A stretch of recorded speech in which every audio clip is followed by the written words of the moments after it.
السلام عليكم ورحمة الله وبركاته.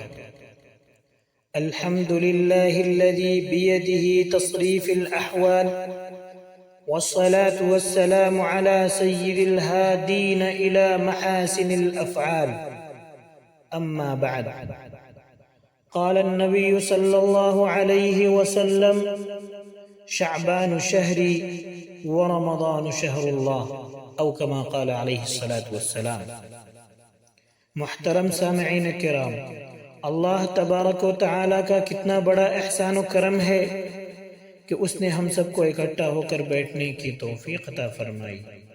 ہم لوگ جتنا بھی شکر ادا کریں کم ہے. آج بڑے ہی اچھے اتفاق سے آپ حضرات کے مابین لب کشائی کرنے کا موقع ملا ہے. بہت دنوں سے یہ آرزو تھی کہ آپ حضرات کے سامنے لب کشائی کروں.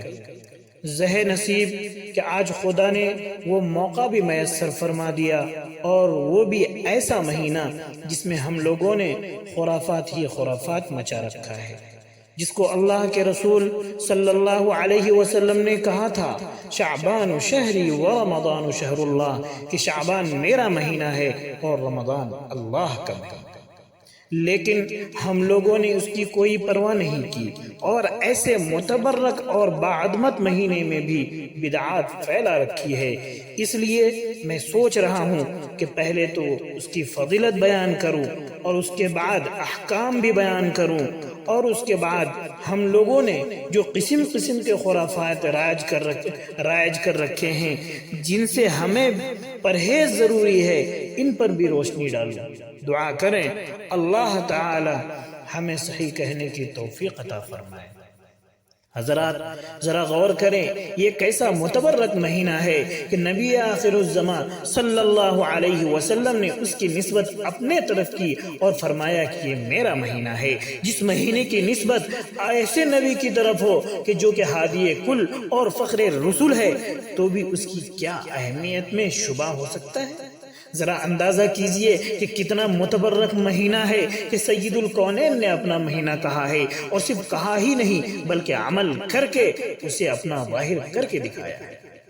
اللہ تبارک و تعالی نے اپنے محبوب کی برکت سے اس امت پر جہاں بہت احسان کیے ہیں، وہیں شعبان کا مہینہ اور اس کی 15ویں شب بھی امت محمدیہ کے لیے رحمت و مغفرت اور بخشش کا سیزن بنا کر بھیجا. یوں تو پورا سال ہی رحمت و مغفرت اور قبولیت کا ہوتا ہے، لیکن اللہ تعالی نے اس کی قبولیت کے لیے کچھ خاص اوقات متعین کر دیے، اور خاص دن اور خاص مہینہ بھی، تاکہ خدا کے لاڈلے اور رسول اللہ صلی اللہ علیہ وسلم کے امتی اپنے اس قبولیت کے مہینے میں بھی اپنے تمام گناہوں سے پاک ہو جائے. چنانچہ اللہ کے رسول صلی اللہ علیہ وسلم نے ارشاد فرمایا: شعبان کی 15ویں شب میں قیام کرو اور دن کا روزہ رکھو.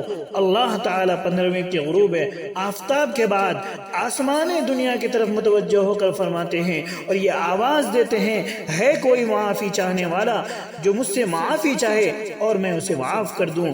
ہے کوئی روزی چاہنے والا جو مجھ سے روزی کی طلب کرے اور میں اسے روزی دوں؟ کوئی مصیبت زدہ ہے جو مجھ سے اس کے دور کرنے کے بارے میں کہے اور میں اس سے دور کر دوں؟ اسی طرح صبح صادق کا آواز دیتے رہتے ہیں کہ ہے کوئی گنہگار، ہے کوئی سیاہکار، ہے کوئی مخلص وفادار، ہے کوئی مصیبت زدہ، آئے جلدی آئے. خدا آواز دے رہا ہے، سال بھر گناہگار مجھے پکارتے ہیں، آج میری رحمت گناہگاروں کو بلا رہی ہے، میری رحمت گناہگاروں کے دروازے پر دستک دے رہی ہے. آج گناہ لے کر آؤ گے، معاف کر دیا جائے گا. رزق لینے آؤ گے، دے دیا جائے گا. اولاد لینے آؤ گے، دے دیا جائے گا. جنت لینے آؤ گے تو عطا کر دی جائے گی. کسی شاعر نے کیا ہی خوب کہا ہے: کس چیز کی کمی ہے مولا تیری گلی میں، کس چیز کی کمی ہے مولا تیری گلی میں، دنیا تیری گلی میں، عقبہ تیری گلی میں. پرچون مانگو گے تو ملے گا، تھوک مانگو گے تو ملے گا. لطف کی بات یہ ہے سب کچھ دے دیا جائے گا اور کچھ نہ لیا جائے گا. تیرے کرم سے اے کریم کون سی شے ملتی نہیں، تیرے کرم سے اے کریم کون سی شے ملتی نہیں. یہاں جھولی ہی میری تنگ ہے، تیرے یہاں کمی نہیں. ذرا دیکھیے تو اس رات کو حضور اقدس صلی اللہ علیہ وسلم خدا کے دروازے پر، صدیق اکبر خدا کے دروازے پر، عمر خدا کے دروازے پر، علی خدا کے دروازے پر، مگر افسوس کہ ان کے امتی اور پیروی کرنے والے بدعات و خرافات کے دروازے پر۔ حضرت عائشہ صدیقہ رضی اللہ عنہ فرماتی ہیں کہ ایک مرتبہ رسول اللہ صلی اللہ علیہ وسلم میرے یہاں آرام فرما رہے تھے، یکایک آدھی رات کے قریب بستر خالی پا کر میں نے یہ سوچا کہ شاید آپ دوسری زوجہ مطہرہ کے پاس تشریف لے گئے ہوں گے، لیکن جب میں نے آپ کو تلاشا تو آپ صلی اللہ علیہ وسلم بقیع میں تشریف فرما تھے اور بارگاہ عزدی میں دعا کر رہے تھے۔ اسی طرح ایک حدیث میں فرماتی ہیں کہ ایک مرتبہ حضرت جبرائیل علیہ السلام تشریف لائے اور فرمایا کہ اے عائشہ تم جانتی ہو یہ کون سی رات ہے؟ میں نے کہا خدا ہی بہتر جانتا ہے۔ تو فرمایا یہ رات بہت ہی متبرک رات ہے، اس رات میں اللہ تعالیٰ تمام لوگوں کے گناہوں کی بخشش فرما دیتا ہے، اس رات میں اللہ تعالیٰ جہنم سے بندوں کو نجات دیتا ہے، لیکن 6 ایسے شخص ہیں کہ اللہ تعالیٰ اس کی طرف نظر رحمت سے نہیں دیکھتا اور نہ ہی اس کی جانب متوجہ ہوتا ہے۔ وہ 6 یہ ہیں: کینہ پرور، صلہ رحمی سے عادی، تکبر کرنے والا، شرابی، والدین کی نافرمانی کرنے والا اور پاجامہ ٹخنا سے نیچے پہننے والا۔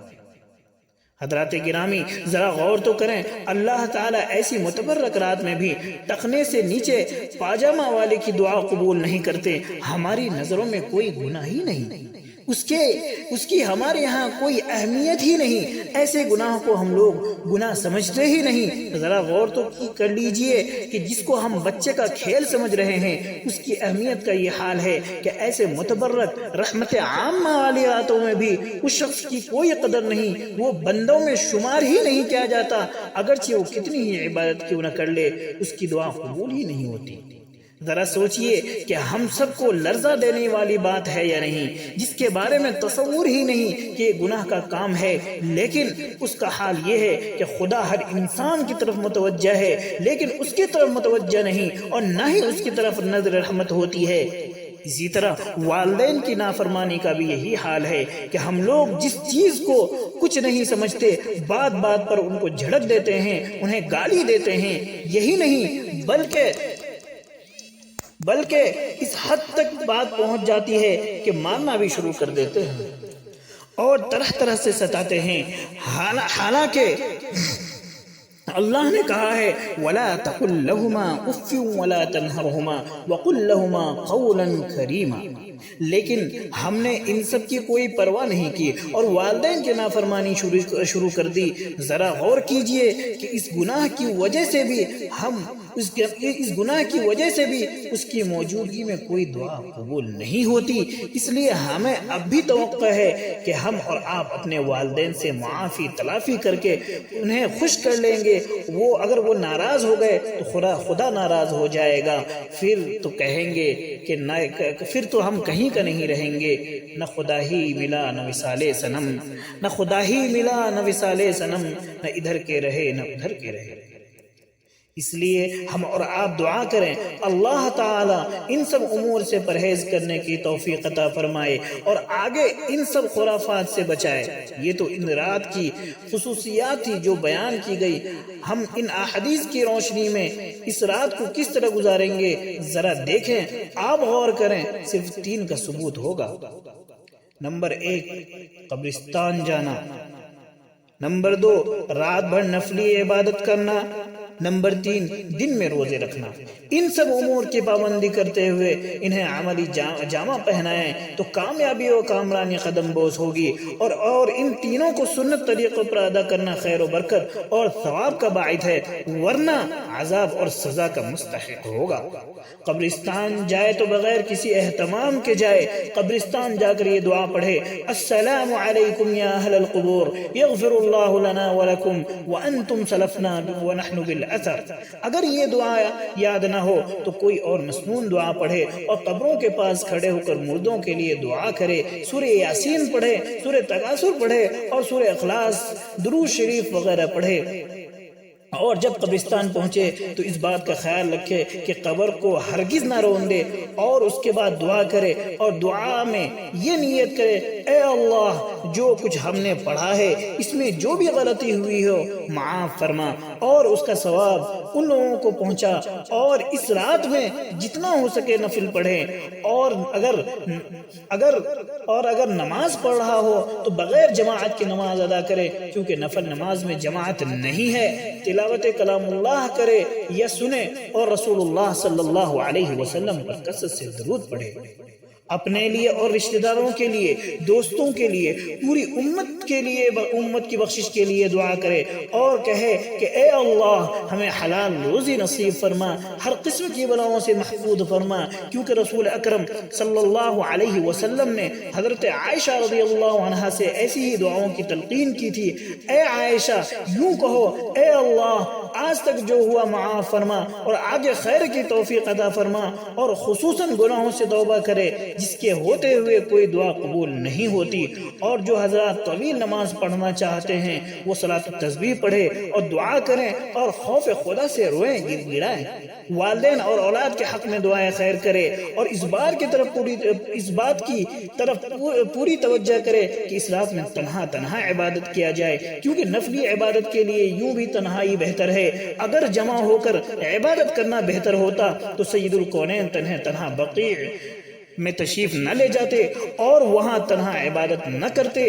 اگر ایسا ہوتا تو کم از کم صحابہ کو ہی اجتماعی طور پر عبادت کے لیے فرماتے، لیکن آپ صلی اللہ علیہ وسلم نے ایسا نہ فرمایا۔